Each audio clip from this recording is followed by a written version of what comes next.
नमस्कार मित्रांनो, मी उमेश. स्वागत आहे तुमचं मराठी टेक मित्र आपल्या यूट्यूब चॅनलमध्ये. नमो शेतकरी महासन्मान निधी योजनेचा आत्तापर्यंत 7 हप्त्याचं वितरण करण्यात आलेलं आहे आणि 7वा हप्ता वितरित करून 5 महिन्यांपेक्षा जास्त कालावधी उलटून गेलेला आहे. अशामध्ये 8वा हप्ता शेतकऱ्यांना कधी वितरित केला जाणार अशी विचारणा शेतकऱ्यांद्वारा केली जात होती. मागील 5 महिन्यांपासून या योजनेचा एकही हप्ता शेतकऱ्यांना आलेला नसल्यामुळे शेतकऱ्यांना असं वाटत आहे की नमो शेतकरी महासन्मान निधी योजना बंद झालेली आहे की काय? परंतु असं काही नाही. याचं अपडेट आलेलं आहे आणि त्याबद्दलचीच माहिती आज आपण या व्हिडिओमध्ये जाणून घेण्याचा प्रयत्न करणार आहोत. परंतु त्यापूर्वी चॅनलवर नवीन आला असाल तर चॅनलला सबस्क्राईब करा आणि बेल आयकॉनला प्रेस करायला विसरू नका. शेतकरी महासन्मान निधी योजनेअंतर्गत महाराष्ट्रातील पात्र शेतकऱ्यांना वर्षाला ₹6,000 वितरित केले जातात. म्हणजे 4 महिन्याला ₹2,000चा हप्ता तुमच्या बँक खात्यामध्ये जमा केला जातो. परंतु आतापर्यंत 7 हप्त्यांचं वितरण करण्यात आलेलं आहे आणि 8व्या हप्त्यासाठी जो लागणारा निधी असतो, ज्यासाठी लेखाशीर्ष आवश्यक असते, तो उघडण्यात आलेला नव्हता. आत्ताच झालेल्या अर्थसंकल्पीय अधिवेशनात नमो शेतकरी महासन्मान निधी योजनेसाठी लागणारा जो काही निधी असतो, तो निधी मंजूर करण्यासाठी, वितरित करण्यासाठी, लेखाशीर्ष उघडण्यासाठी परवानगी देण्यात आलेली आहे. त्याबद्दलचे 2 शासन निर्णयही निर्गमित करण्यात आलेले आहेत. तुम्ही यामध्ये पाहू शकता. तर या ठिकाणी पाहू शकता, नमो शेतकरी महासन्मान निधी योजनेअंतर्गत अनुसूचित जाती प्रवर्गासाठी नवीन लेखाशीर्षास मान्यता देण्याबाबत 9 मार्च 2026 रोजी हा जी.आर. निर्गमित करण्यात आलेला आहे.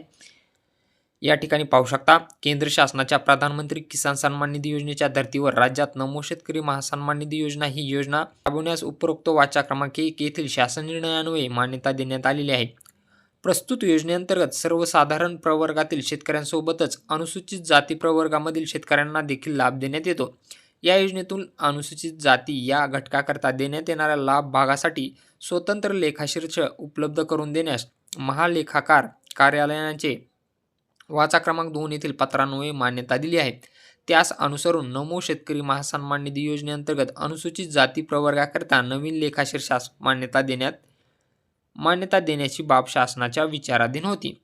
तर यामध्ये तुम्ही पाहू शकता, लेखाशीर्ष कोणकोणत्या नावाने उघडण्यात येणार आहेत. पीक संवर्धन, अनुसूचित जातीसाठी विकास कृती आराखडा, अनुसूचित जाती घटक कार्यक्रमांतर्गत योजना, नमो शेतकरी महासन्मान निधी योजना, राज्य योजना आणि अर्थसहाय्य अशा प्रकारचे लेखाशीर्ष उघडण्यात येणार आहेत. हा झाला एक जी आर. सेम अशाच प्रकारचा दुसरा एक जी आर निर्गमित करण्यात आलेला आहे. नमो शेतकरी महासन्मान निधी योजनेअंतर्गत अनुसूचित जमाती प्रवर्गासाठी नवीन लेखाशीर्षास मान्यता देण्याबाबत. यामध्ये अनुसूचित जमाती अंतर्गत लेखाशीर्ष उघडण्यास मान्यता देण्यात येत आहे. लेखाशीर्षाचे नाव पाहू शकता. पीक संवर्धन, अनुसूचित जमातीसाठी विकास कृती आराखडा, जनजाती क्षेत्र उपाययोजना, नमो शेतकरी महासन्मान निधी योजना आणि अर्थसहाय्य असे लेखाशीर्ष उघडण्यास मान्यता देण्यात आलेली आहे. लेखाशीर्ष उघडल्यानंतर यामध्ये तुम्हाला निधी वितरणासाठी एक जी.आर. निर्गमित करण्यात येईल. निधी वितरणासाठी जी.आर. केल्यानंतर तो वितरित करण्यासाठी तारीख निश्चित केली जाईल आणि त्यानंतर तुमचा जो 8वा हप्ता आहे तो शेतकऱ्यांच्या बँक खात्यावर जमा केला जाईल. निधी वितरित करण्यासाठी कधी मंजुरी दिली जाते त्याचा जी.आर. आल्यानंतर हे अपडेट पाहणार आहोत आणि निधी वितरित करण्यासाठी जी तारीख निश्चित केली जाते म्हणजे तुमचा हप्ता कधी जमा केला जाणार याचीही तारीख निश्चित झाल्यानंतर त्याचाही व्हिडिओ आपण आपल्या चॅनलवर पब्लिश करणार आहोत. त्यामुळे चॅनलला सबस्क्राईब करा आणि बेल आयकॉनला प्रेस करायला विसरू नका. आता लवकरच हे पैसे तुमच्या बँक खात्यावर जमा करण्यात येतील.